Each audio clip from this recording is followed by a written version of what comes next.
আমাদের গোলায় মালা দিছি। আমাদের নদীতে চান করা ভালো না টিউবওয়েল চান করা ভালো? বুঝিনি। এই যে কাঠের মালা, গঙ্গায় স্নান করলে শুদ্ধ হমো না টিউবওয়েলে চান করলে শুদ্ধ হমো?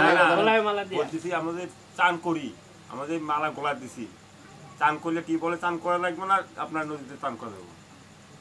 যেমন যেমন আমি বলতেছি কি, আমি যে চান করতেছি টিউবওয়েলে, এই যে মালাটা আছে, এই মালার জল পায়ে পড়তেছে, সেটা কোন তো, ওটা না কয় আপনি ওইভাবে কথা বললেন কেন? আমি যদি বলি নদীতে প্রত্যেক দিন এমন ওই জমুনিত কেনা যাবি কত দেখি, তাই নয়? টিউবওয়েল আছে, মালা, তুলসীর মালা, পায়ে জল পড়তেছে, হচ্ছে কি কাম? আপনি কোষাশ্বর নামে একটা জায়গা আছে, তা এক মুসলমানের বাড়িতে আমি অন্য কাজের জন্য গেছি, নাম হচ্ছে বাসা, খুব এর কি করে, তাকে হচ্ছে এ দাদা তুই এই যে মরা তুলসী খাল গালার দিছি তোর কি গুণ হয়েছে? হ্যাঁ তো তুই কথা ঠিক করছি ভাই, যদি হাতি মরেই যায় তাহলে কি হবি? মানুষ কয় হাতি মরেও লাখ টাকা, বাঁচলেও লাখ টাকা, তা মরেই গেল হাতি, তাহলে লাখ টাকা কেমন হবি? কয় হাড়গুলো দেখছো দাম, ঠিক তুলসীর গাছেরও ওই দাম। এবার তুলসীর মালা সর্বশ্রেষ্ঠ মানুষ অনেক আগে ঘোষণা করা হয়েছে, তাই না? তুলসীর উৎপত্তি কথা আছে ব্রহ্মবৈবর্ত পুরাণে। তুলসী কিভাবে জন্ম হলো? তুলসীর অনিষ্ট সূক্ত আছে স্কন্ধ পুরাণে, বেদেও তুলসীর অনিষ্ট সূক্ত আছে, মহাদেবের 23টা আছে ইত্যাদি, সোমলতার 23টা আছে, অনেক গুণ সোমলতাতে। পান কিন্তু সমতুল তুলো, কিন্তু ওই শিরাগুলো, বোটাডা, শুকনো, অগ্রভাগ এইগুলো খাওয়া যাবে না, এর সমস্যা আছে। তা মালা, এখন আপনাকে আমি কি বলি, স্থানকাল পাত্র বিশেষে এগুলো কথা বলতে হয়। মানুষের চরণটা শ্রী দিয়ে ব্যবহার করা হয়েছে, শ্রী দিয়ে, চরণের বেরিটা, পৃথিবীতে চরণের ধুলিত সমতুল্য পৃথিবীতে আর কিছুই নেই, এর ঊর্ধ্বে আর কিছুই নয়। বোঝা গেছে তো? আমি কথাটা বলতে চেয়েছিলাম বলিনি। ওই সময় ভগবান শ্রীকৃষ্ণ বেছে নিলেন যে আজকের এই যজ্ঞে যত ভক্ত আসবে আমি তাদের চরণ ধোয়াবো। দেবতারা দেখতে পেলেন যে আজকে স্বয়ং কৃষ্ণ নিজে চরণ ধোয়াচ্ছে। এবার কি করলেন? লক্ষ লক্ষ দেবতার মাঝে পার্বতীও এসে দাঁড়ালেন, এবার মহাদেবকে টানতেছে, এই মহাদেব আয়, জীবনে আর এমন ভাগ্য হবে না যে কৃষ্ণ নিজে চরণ ধোয়াচ্ছে।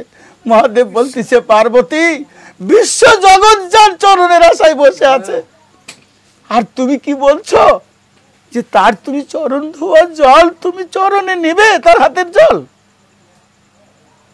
পার্বতী বললেন, মহাদেব তুমি আমায় সাহায্য করলে, এই জন্যই তুমি আমার জনমের বন্ধু।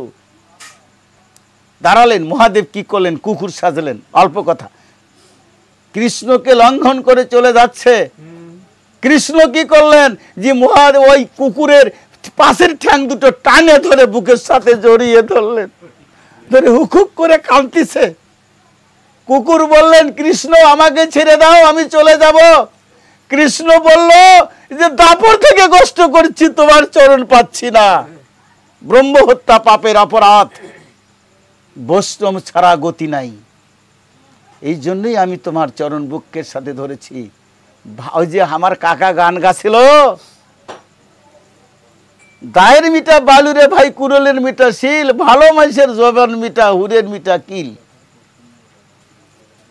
কৃষ্ণ মহাদেবে, কৃষ্ণ কুকুরের চরণ বুকে ধরলেন, আর তার পাশে ছিলেন দুর্যোধন, দুর্যোধনের স্ত্রী ভানুমতি। বলেন, দেখো দেখো কুকুরের চরণ ধরছে, তোমার বিয়ে কিরকম ভালো মানুষ। বুঝতে পারেনি যে কার চরণ ধরেছে। হ্যাঁ, চরণ, চরণে কি আছে? শ্রী দিয়ে, শ্রী প্রথম অক্ষর যেটা, সেটাই হচ্ছে শ্রী। আমি কাসাসাল আম্বিও তো দেখেছি, রিয়া শব্দ দিয়ে পায়ের বেরি গঠন হয়েছে। রিয়া, রিয়া, রিয়া খোদা, রিয়া, রিয়া শব্দ দিয়ে পায়ের বেরি গঠিত হয়েছে। কাছাছলে বলেছে, কাছাছল আম্বিয়াতে বলা হয়েছে। সেই রকম সিঁড়ি দিয়ে এই পায়ের এই চরণের সমতুল্য আর জগতে কিছুই নেই, সবাই চরণের আশায় বসে আছে, তাই না? বিশ্ব জগৎ। তাই যে তুলসীর জল পায়ে পড়বে, এটা মূর্খামি ছাড়া আর কোনো কথা নয়। না কয়, যারা বলছে বলেইছে, তুলসীর জল পড়লে তাতে কি ক্ষতি হবে? কোনো চরণের উপরে জগতে আর কিছুই নেই। ঠিক আছে তো? শ্রীধাম বৃন্দাবনী শুনুন, যে এই বৃন্দাবন থেকে একবার রাজা মানসিংহ যে শালা বৃন্দাবনে কাউকে রাখবো না, সবগুলোকে আমি জয়পুরে নিয়ে যাব। তে এখন মদন গোপাল ইত্যাদি মানে যারা যারা ছিল সবগুলোকেই একবারে পার করছে জয়পুরে করে, এবার বৃন্দা করছে চলো যাই। বৃন্দা করছে আমি যাবো না, কে যে কৃষ্ণ আমাকে এই বৃন্দাবন দান করছে, তুমি কেমনে যাবো? দান করছো তো আমাকে, তোমাকে যাইতে হবে, তোমাকে আমি সোনা দেবো, এটা দেবো, সেটা দেবো। কোতে কোতে জয়পুরের রাজা মানসিংহ ওয়াগ সোনা দিয়ে গাইতে এখনো আছি গলে, যে বৃন্দাজির মন্দির নালাবাবুর পাশে এখনো আছি, যে ওয়াগ এত সোনা দিল দিয়ে তাও জানা হাতিতে টানলো। এখন বৃন্দা করছে ইহা ধরিত্রী, তুমি আমার কথা নাই বা শুনলে কৃষ্ণর কথাটা রাখো তো, কেননা যে সগলি যাক আমি যদি যাইতে এই বৃন্দাবনের নীলা থাকবে কোথায়, ক্রিয়াভূমি কেমন করে থাকবে? আমি বৃন্দাবনে থাকবো, কেন থাকবে? যে সাধুগুরু বৈষ্ণবের চরণ ধুলি লাগবে, সাধুগুরু বৈষ্ণবের চরণ ধুলি লাগবে। তাই সবকে নিয়ে গিয়েছিলেন, কিন্তু বৃন্দাকে নিয়ে যেতে পারেনি।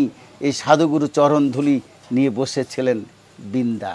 তাই যে আরও আশা আছে, চরণ জল বলে তাতে কি ক্ষতি হলো? কোনো ক্ষতি নেই। শ্রী শব্দ দিয়ে পায়ের বেরি, হরে কৃষ্ণ, কোনো ভুল নেই।